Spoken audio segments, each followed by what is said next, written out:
Hello friends, welcome to Eli property. Friends, మన అత్తాపూర్ లొకేషన్లో develop చేసిన ఒక సెమీ గేటెడ్ అపార్ట్మెంట్ కమ్యూనిటీలో మనకు బ్రాండ్ న్యూ కండిషన్లో రెడీ టు ఆక్యుపైగా 3 BHK ఫ్లాట్స్ అనేటివి సేల్కి అవైలబుల్ ఉన్నాయండి. ఆ ప్రాపర్టీకి సంబంధించిన ఇన్ఫర్మేషనే మీకు ఈ వీడియోలో షేర్ చేస్తున్నాను. ఇది 2057 స్క్వేర్ యార్డ్స్లో కన్స్ట్రక్షన్ చేసిన ప్రాజెక్ట్ అండి. G+5 floors construction, ground and సెల్లార్లో కార్ పార్కింగ్ స్పేస్ అనేది ప్రొవైడ్ చేశారు. ఈచ్ ఫ్లోర్కి 5 ఫ్లాట్స్, టోటల్ అపార్ట్మెంట్లో మనకు 30 ఫ్లాట్స్ ఉంటాయి. ఇందులో మనకు నార్త్ ఫేసింగ్ సంబంధించి ఒక 3 BHK ఫ్లాట్, ఈస్ట్ ఫేసింగ్ సంబంధించి 3 BHK ఫ్లాట్స్ అనేవి సేల్కి అవైలబుల్ ఉన్నాయండి. డైరెక్ట్ బిల్డర్కి సంబంధించిన కాంటాక్ట్ డీటెయిల్స్ మీకు వీడియో మీద డిస్ప్లే చేస్తున్నాను. మా ప్రాపర్టీ ఇన్ఫర్మేషన్ నచ్చినట్టయితే ఒక లైక్ ద్వారా సపోర్ట్ తెలియజేయండి.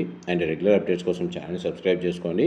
కమ్యూనిటీలో మనకు children play area, landscaping garden, community hall, gym facility, parking area, Manjira water connection, వాచ్మెన్కి సంబంధించిన రూమ్, CCTV సర్వేలెన్స్ లాంటి అన్ని అమ్యూనిటీస్ అవైలబుల్ ఉన్నాయండి. Thank you so much.